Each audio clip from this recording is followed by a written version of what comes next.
This here is my 2001 Ford F350, and in today's video, I'm going to be installing some accessories. So sit back, relax, and let's get this show on the road.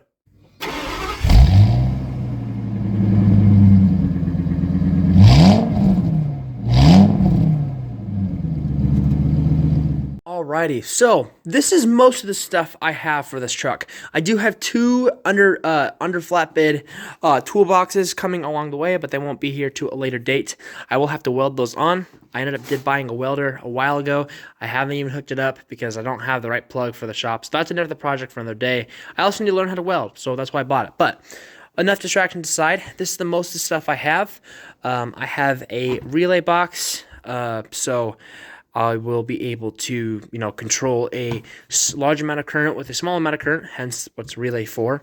I have a switch, 6-gang rocker switch box here. That's just a cover for this. And I have a few other things here, some wiring. This is actually some old trailer cable, which will work well for what I'm trying to do. Some ADA circuit with some fuses, a couple bus bars, and some pod lights, along with some stickers. Now, this is kind of the main idea of why I started this. So this is a fuel shutoff switch or valve. I'm going to try to make this as short as possible so I don't have to keep rambling on. So, for those of you who know, this is a 6.8 liter V10 Triton. I do really love this truck, and if you guys watch my first video, on the back of my truck, I have a 60-gallon fuel tank. So on top of it is a toolbox, the bottom part of it is a 60-gallon fuel tank. I actually really do love this setup, except for one thing that I find a flaw. Every time I want to get fuel, I have to open this valve manually, which is fine, except for the fact when I forget to shut that off. Let's say I'm coming home after a long day, it's tired, I forgot to shut it off. I've done this 4 times now, and it's very expensive. Well, since this is a gas and it has a charcoal canister, this fuel tank is going to be pushing fuel until that tank is full, and then out the charcoal canister and all over the ground. So the point of this idea is that I'm going to have this setup wired to keyed power only. One of these switches, which is also going to be keyed power on only, is going to be controlling this. Now, this is a normally closed valve, meaning that it has to have 12 volts to it and able to open the valve. Once I shut that once I turn the key off, then this will automatically close, meaning I won't be losing all my fuel all the time, and I'll be able to monitor how much fuel is in my main tank on the truck and be able to turn off or on that fuel valve on the back while I'm still driving, so I don't have to pull over on the side of the road. Now, I have some more accessories here as well as an additional transmission cooler with a fan, so we'll be installing more lights like this, more pod lights, as well as a light bar that I got. I don't have it here currently, but without further ado, we're going to today just be working on installing this switch box, and yeah, enough talking, let's get the show on the road. Alright, so the main thing, the most exciting thing that I find at least, is the switch box installation. Now, this is wired a little bit differently than I thought of when I ordered it originally. Basically, it has or technically 2 positive cables, and then those positive cables, I guess, go to the switches inside, and then when I switch those, then it will distribute power through the switches. I originally thought that each switch had 1 wire going in and 1 wire going out, so there'd be 12 wires in total. I don't have 12 fingers, but 12 wires in total, but there's only, let's see, 8 wires in total, so the 6 auxiliary wires plus the positive and the negative for the ground to power the box itself. I will have to figure out where I want to, in the truck, attach this positive cable, and I have an idea where I want to attach the positive. I don't remember if I mentioned it before, but I do also have these relays in a box with some nice fuses. I will have to swap out some of the fuses because I'll have to use Ohm's law and calculate out which circuit will be using the amount of amps, so I can fuse it accordingly. anyway, because I think that's a 5 amp fuse and that's a 30. So anyway, so I'll have this switch will be controlling this relay box. So there's not going to be a whole lot of current in it. It's just going to be able to control the what is it? The coil part of the relay to be able to close the bridge and be able to have the main power from the battery to power my circuits. Now, the first place I originally think of to grab power from is the fuse panel behind this panel here. Since I'm not going to be having all of the accessories powered from these little fuses in here, I think this will be a good source. So let's take this panel off and find a fuse that is from keyed power only.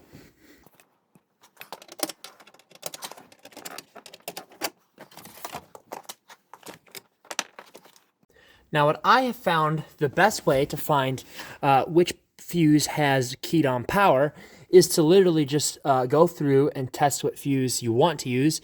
My idea is trying to use these two 30 amp fuses, but I don't know which is keyed on power. So I'm going to take my ground cable and put it up to this one of these ground bolts. And with the key off, see if these have power.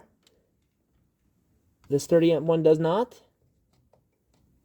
And this one does not either. Now, I'm going to turn the key on. Just to the on position. Not running.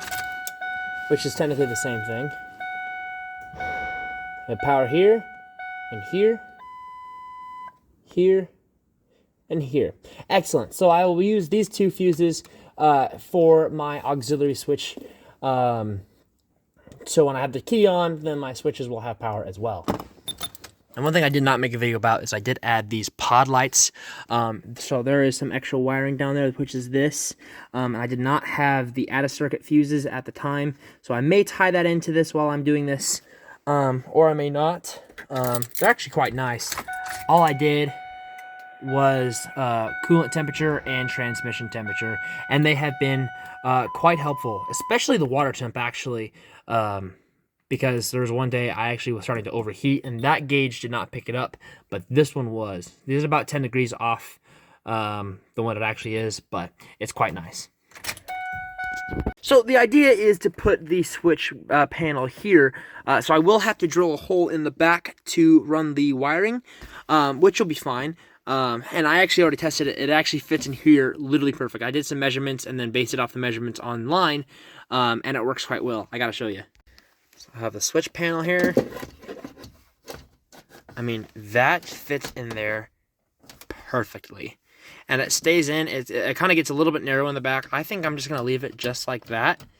And maybe not the most ideal. If I had maybe like a newer 6.0 or a newer body style Super Duty, then I can just use the stock switches that it comes with. But I don't. So I think this will be fine. It'll be easy to take off if I need to replace it or do some wiring work. But I like that. It's my truck, so I get to make the executive decision. Alright, so the first thing I'm going to do is I'm going to pull out the two fuses that I have. There we go. And I better put them in one at a time because I will forget. I have the ATA circuit, and I will need to put that other fuse in. So this has two spots for a fuse. Sorry, I can't see what I'm recording. This has two spots for fuse. So one for the circuit that it's leaching off of, and the other circuit for the one I'm putting together. So we got two 30 amp fuses in here. I think 30 amp should be plenty for this.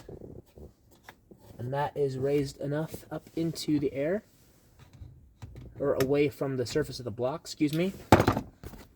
Have another one here. And the only reason, like I said, I'm using two is because there's two power cords coming off of the switch box. So I'm going to stick that in here. Make sure both of the 30s are facing the same way. Again, I do apologize for my hand. I'm going to stick that in right here. I can't see. There we go. There we go. So now we have two circuits ready to go. These are both power. And yeah, so now before I do any drilling, what I want to do is I want to route the cable that's going to control these wires through the dash and up into the engine bay. So let's do that first. All right, so I actually have a route that I already ran some cables in before. As you can see, these two black and red cables go all the way to the back in my back seat. I can't remember if I made or recorded that part or made it in the video, but I do have an air compressor and an inverter in the passenger side rear seat behind that seat. So this cable goes through the firewall and then inside. So I'm thinking I'll run that one cable through the firewall and then into the dash. I also have another cable. It's this here. This runs my light bar. Part of the also reason I'm doing this is I do have a lot of wires in here, more than I care to. It's not the worst in the world, but it is a little bit messy. That wire just runs to that. That also has a relay system, but I'm going to tie all this together to the other relay box that I have and make it all look nice. So I'm going to work on feeding that wire through that firewall. I will show where that grommet is, so I can, or excuse me, the whatever you want to call it, so that you can see what I'm doing in case you want to run some accessories yourself. Now, this is a little bit thick, but I think it was the best option for what I could think of instead of running a bunch of smaller wires. This will run to the back of my flatbed to run the light bars, the fuel shutoff valve, etc. This is going to be what's running through my firewall because this is a six-way conductor for the 6 switches, and this is a 5, and I'm not going to have, I think I'm only running 4, but I want to have an extra. So enough babbling, let's tear this open and get this ran. All right, so the port or the plug I thought I was going to use is actually way too small. So remember there is another one over here that I actually ran my wires through for my glow shift gauges, and it goes through right there. Through that plug. So I will have to clean all this wiring up because the more I look at it, the more it makes me mad. But that plug right there, I think it's for maybe the clutch. Of course, it's an automatic, so it doesn't have one, but that's a clutch cover. So I'm going to drill another hole through it, and that should be plenty of room for that wire. All right, so I pulled the cover off. This kind of gave myself some extra room. But just right behind your fuse box, there's another cover. I don't know if this is for the master and slave cylinder for the clutch, but again, this is an automatic, so I don't really care. I don't think I'll ever manual swap this. Maybe I will. I don't know. Not anytime soon. But anyway, I'm going to drill a hole right into this cover. Pardon my arms in the way. Right in this cover, as close to the wire as I can, so it'll still fit in the hole down below. And then I can fit this cable through, and then I will run it neatly across this wiring harness. That you can't see, but this wiring harness that goes across the in front of the wiper cowl. Cut twice, measure once, right?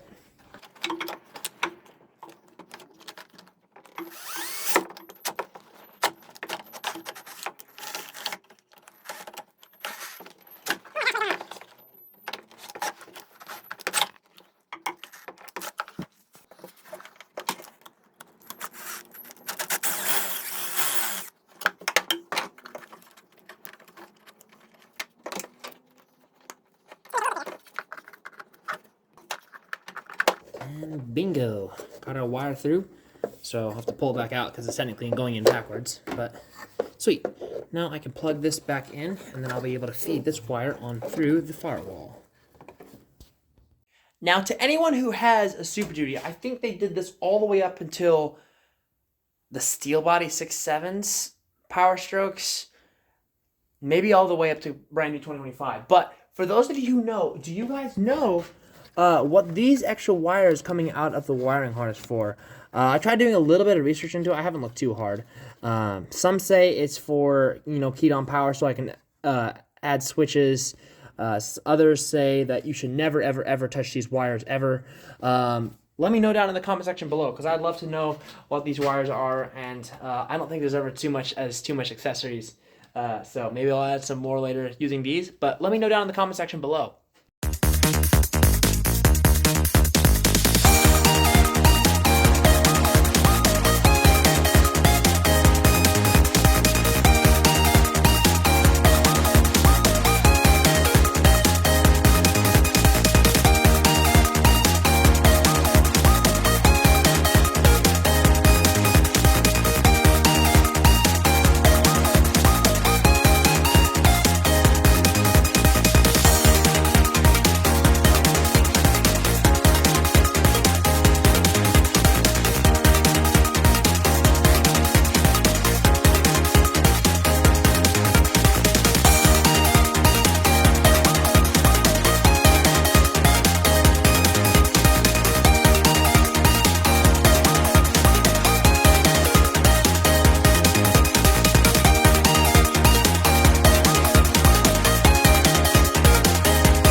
so now I got my main wiring harness.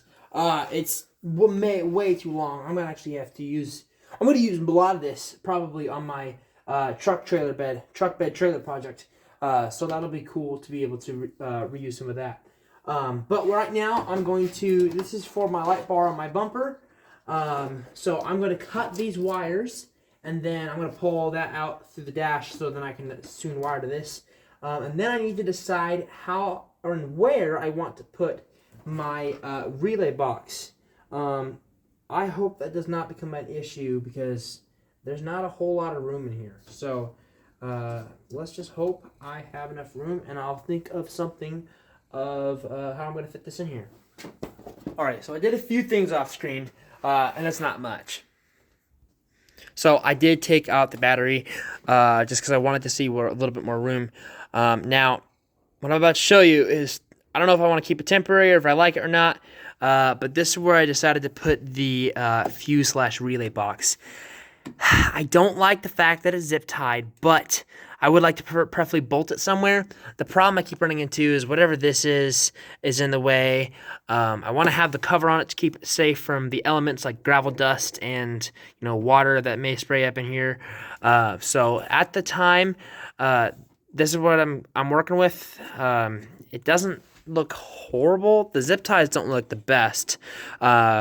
But ultimately, really, the only person that's going to see this is me. The main thing I wanted is that I didn't want to add an extra jumper cable to positive, and I'm going to connect it to that this positive here. So that just leeches off of these two here. And something I could easily access these wires in the future if I needed to service them. So that's ultimately the decision why I decided to put it here, kind of at an angle. I don't think it looks horrible. It's not the best in the world, but it doesn't look horrible, and I can still take the cover off if I need to. Now, like I said in the before, this light bar is wired up. This did actually have a relay. I have a bunch of stuff in my grill. I apologize. This did have a relay. So I did before have a switch that controlled that. Where I cut it off. So those were the two yellow and brown wires that I had going through the dash. I'm gonna rip all that out. And so I'm going to be wiring this up to the 6-gang switch, probably switch number 1. So I do need to cut off this relay, or not cut off, but probably unplug it, and then find out, it's just these two wires here.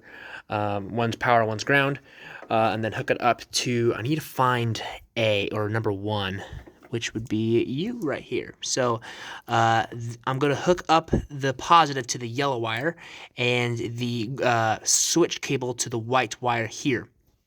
All right, so I have the main wiring diagram for the relay box here. Essentially, for those of you who don't know what a relay is or how it works, essentially a relay is a small box, has 4 to 5 wires. In this case, all these relays have 4.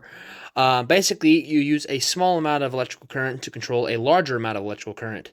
That way, so you don't have bigger, thicker cables going through your dash to open and close that circuit. So essentially, what we do, let's see if I can read this. So I got to remember, let's see, 30 and 87, 30 and 87. Okay, well, that doesn't help me. One moment. All right, so I have one of the relays here. This is from what my light bar previously. But so 87, terminal in number 87 and number 30 are the heavy side, I guess you could say. That is the actual load that's going to be doing the work. So when I flip the switch on, 87 and 30, which will be then connected once I energize the system, energize the coil, will complete the circuit. It'll close the wire, and my lights will be able to turn on, or my whatever circuit I have. 86 and 85 is a little energized coil in here. When you have a small amount of electrical current going through it, let's say I flip a switch on my dash, that'll energize this coil. This energy coil is a magnet that will then close this bridge shut, which will then allow 87 and 30 to connect, causing the wire to go through.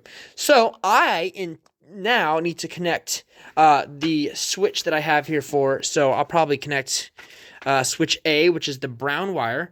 I'll connect the brown wire for switch A to terminal number 88 or 86 or 85. It really doesn't matter. I'll probably just keep them all the same, probably 85 or 86. I guess it'd be 86 because 85 is ground. So I'll connect them all to 86. I'll connect, like I said, brown switch to number 86. There's your ground. That'll energize the coil. And then since I have 12-volt power coming through the fuse, come into the relay, I guess technically through 30 and then out through 87 to my light bar or my fan or whatever accessory I have, like my fuel shutoff switch.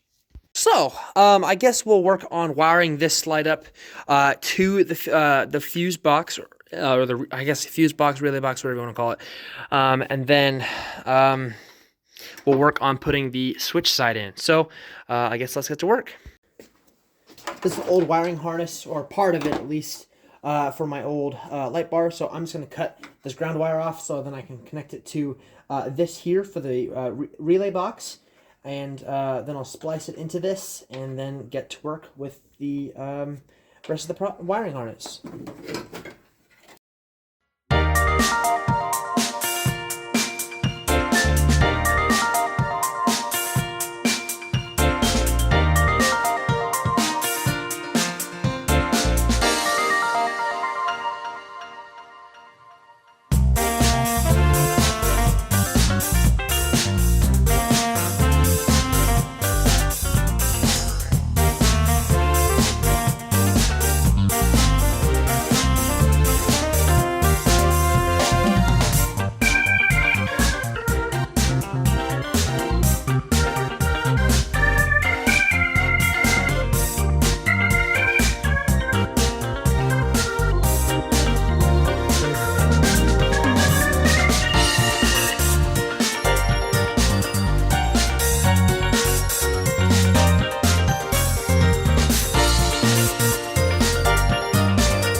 So I kind of ran into a small issue.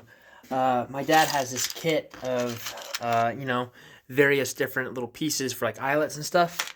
The one I just showed you was the biggest one, minus these yellow ones, but they're for a different gauge of wire. And it's not the same gauge of wire I have. So my solution is I do have another eyelet here, though it's red. So I'll be smart enough, hopefully, to remember. I'll kind of cut this short and I'll just splice in this piece onto the black wire for the ground, and then I'll just ground this to the frame, or the body, excuse me.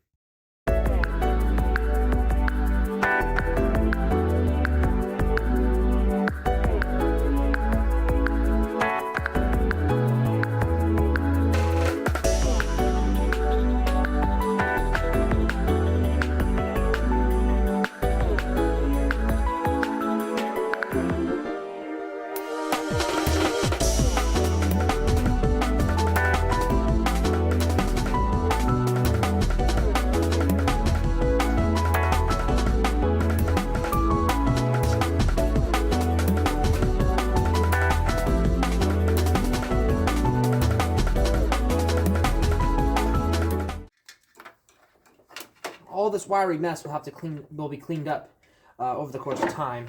Not over the course of time. It'll be finished by tonight, or at least my portion of this will be. But for now, I'm going to start wiring up these other wires to these white ones. These white wires are the signal wires to energize the coil to collapse that bridge. So the main circuit for these thicker yellow wires will do the work that I want to, like all my lights that I want to put on. Kind of eyeball this how I want it. Should be about good right there.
Alrighty, so this is going to be a lot of rinse and repeat. I'm not going to show, of course, me all connecting all the wires, but you guys can kind of basically guess at what I'm doing. I realize I technically should have put that to brown, but that's okay. I'll just remember to put red to brown and brown to red.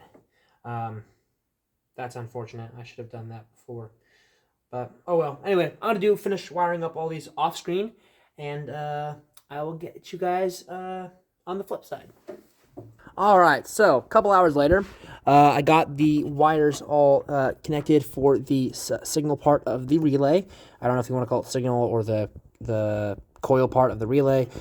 Before the switch side, all connected, I got my light bar power and ground connected to the fuse box, and then I have the fuse box ground also to right here of this other part. So this will go to the negative part of the battery. So now, let's hit inside the cab. Let's start wiring up the fuse box, not the fuse box, the switch box for the switches, and we'll get this project finished for the night. Alright, so since we have the cable through the dash, I'm going to route it up kind of in a nice, neat manner, and then we are going to drill 2 holes kind of in the middle back there, and then we will, I need to figure out how I want to do this, because 3 of the wires are going to go to the back of the switch. Maybe I'll just drill 1 hole. I think that's what we'll do. We'll drill 1 hole in the center of it, because, here, I'll explain what I'm trying to do. Alright, so here is our switch box that we have, and on either side of this box are 2 individual kind of strands of wire. Now, they're all color-coded, so, oh, they're even labeled, too, with letters. That's kind of cool. Anyway, so both of these positives will need to be hooked up to those wires there, which is fine. You know, honestly, I probably could just tie them all into one, so I only have to, whatever. We'll figure it out. I was going to drill 2 holes so I can have, you know, both of these wires go in, but I think I'll be okay if I just drill 1 hole in the center and then have both of them kind of just go through the one. So I think that's what I'm going to do.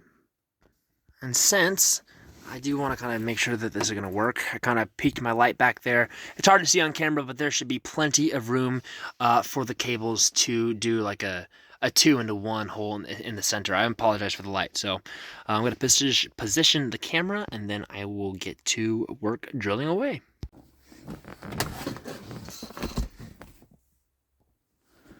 Fire in the hole!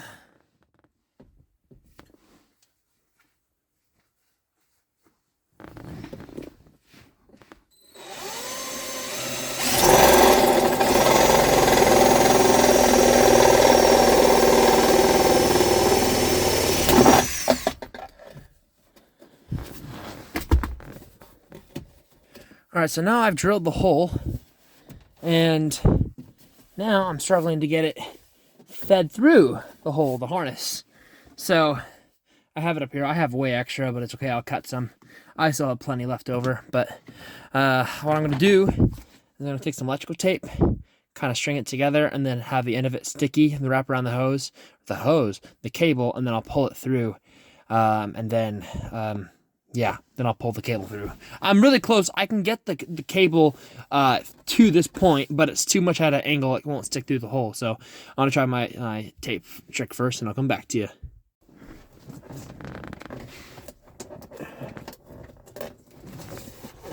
Almost there. Come on. Come on, almost there. I broke that.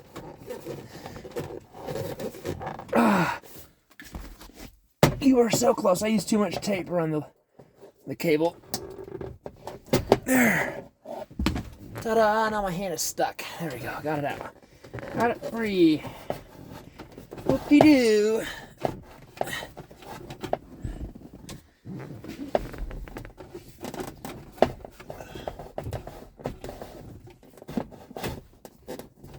There we go. Nice. Now time to wire up the switch. So now, what I have to do is I have to cut, I do want to give myself some extra slack, so I'll probably cut about here, And I'll have more space too, because I'll have the wires of the switch box itself. So there it goes. All right, no going back now. I guess I could go back and pull a little bit more forward, but it'd be a pain in the butt. So now, the only thing I do have to do is I do have to run, I guess we could run one wire or maybe two. I don't know how I want to do this. I guess I could run just one thicker wire to, no, we'll do it right. We'll run 2 power cables and then a ground through that hole as well. And then I will wire up all these as well. So I'm going to start up. I'm going to get some extra wire for these 2. I'm going to get 3 wires. And we'll start splicing all these out there together. All right, we'll use the ground wire first.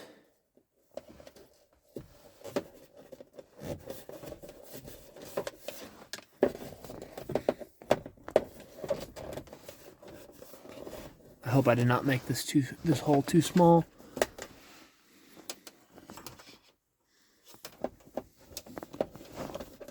I'd hate to drill another hole.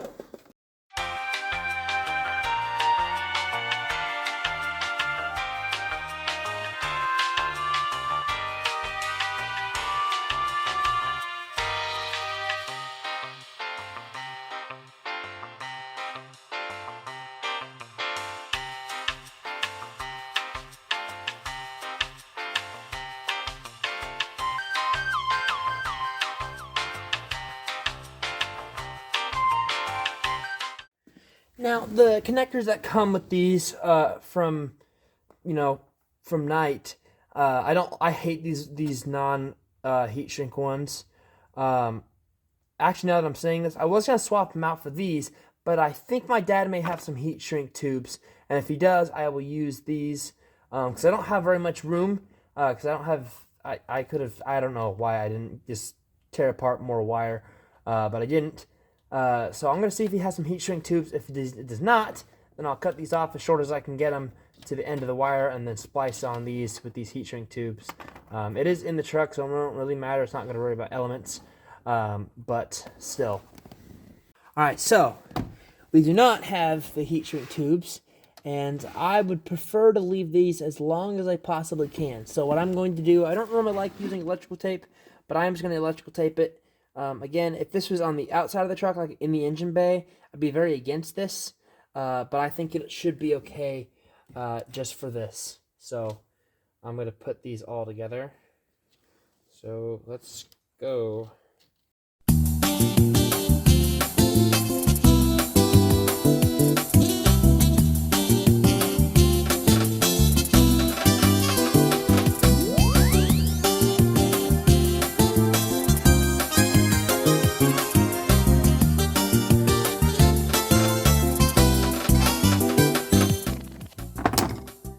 Seems like a solid connection. We'll put some tape around them so I don't have to look at the blue connections.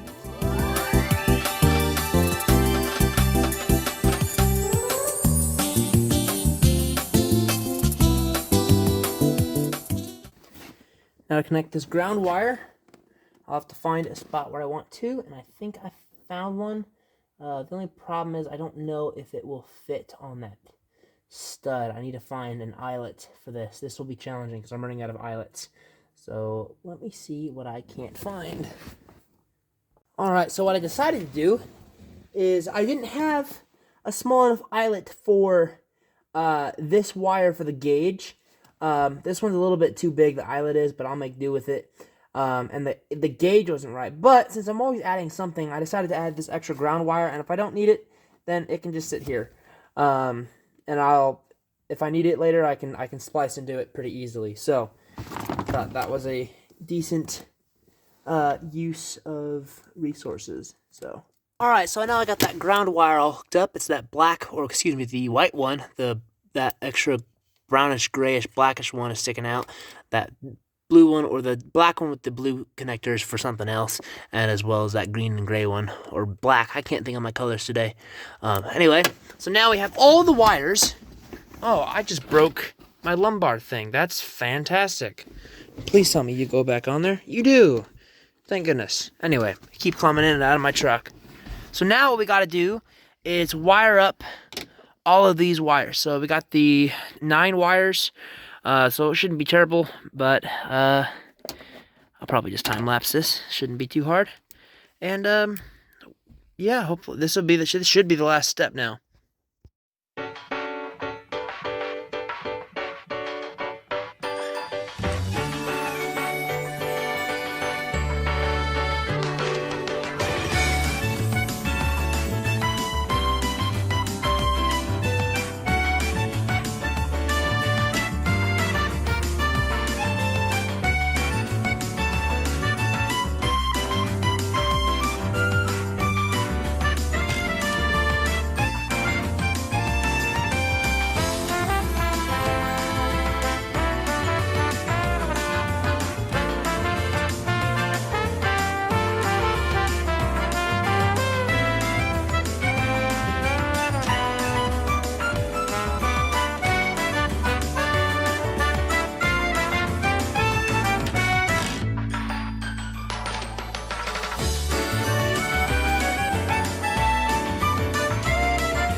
Alright, so now I got the both power and ground hooked up to the truck. So I'm going to connect the battery back up, and then we're going to see if we have power. Of course, it won't turn on anything because I don't have the other wires connected, but I just want to make sure everything is good to go as of right now.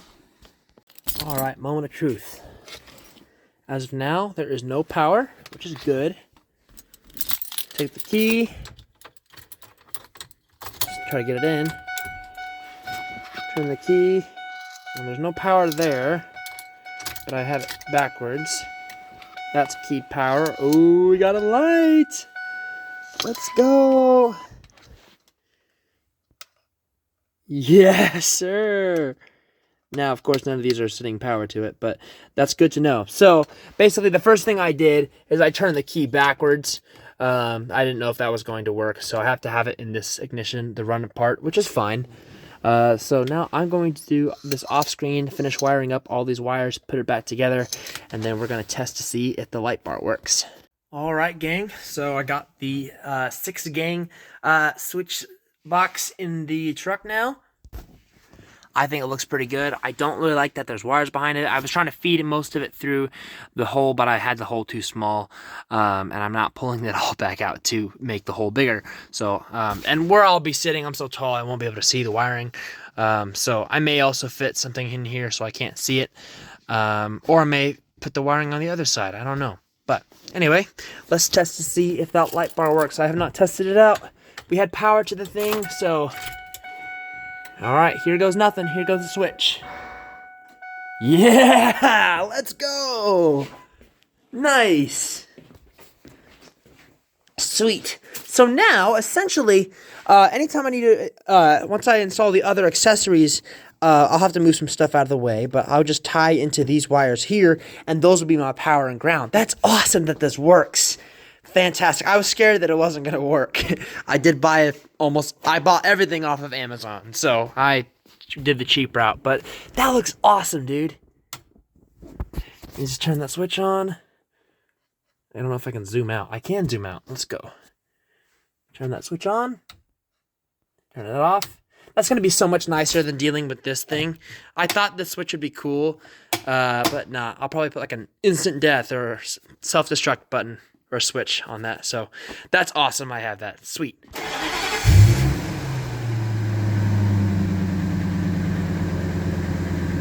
Anyway, guys, that's going to do it for today's video. Thank you guys so much for watching. If you have anything you'd like to let me know, please let me know down in the comment section below. And stay tuned for part 2. I don't know exactly what I'll be doing. Probably either the pod lights, the light bar on the back rack, the fuel valve, or something. But I'll be doing a part 2 on this for sure. Anyway, guys, thank you guys so much for watching. And this is Ezra signing off.